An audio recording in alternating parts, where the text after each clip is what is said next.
Pagdating naman sa mga negosyong may kinalaman sa teknolohiya, hindi rin nagpapahuli ang mga Pinoy. Tulad ng mga cellphone reloading station na talaga namang connect na connect sa kanilang mga suki. Sa panahon ngayon, isa na nga sa pangunahing pangangailangan natin ang cellphone. Kaya dapat lagi itong may load.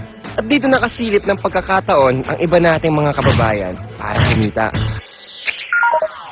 Ang V-Mobile, nakaisip ng paraan kung paanong sa pamamagitan lang ng isang telepono at isang SIM card, maaari nang makapagbenta ng load ng kahit anong network.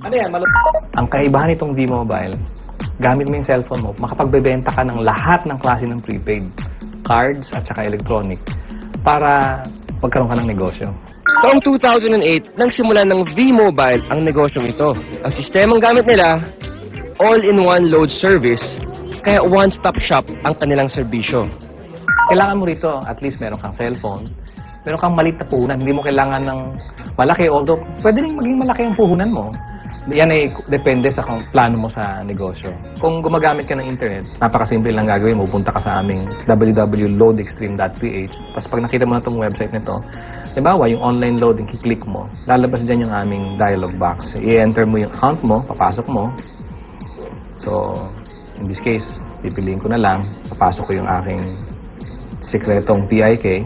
Tapos mamimili ako ng produkto. Tapos, lalagay ko yung cellphone number. Kiklik mo ngayon yung send load. Pag okay natin, yun na. Pero paano ka nga ba kikita sa negosyong ito? Halimbawa, may magpapaload sa iyo ng 100 pesos. Ang mababawas sa load wallet mo ay 90 pesos lang.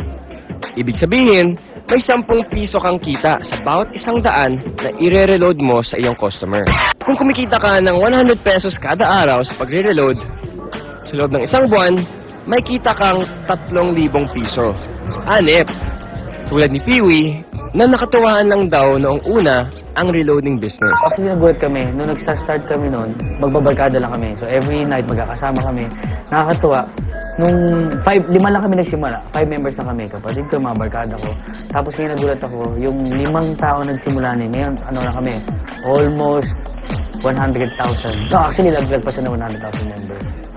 Ngayon, sa simpleng pagpindot-pindot lang daw niya ng cellphone, kumikita raw si Piwi ng mula 1,000 hanggang 5,000 piso kada linggo. Oh, ano pang hinihintay niyo mga kapartner?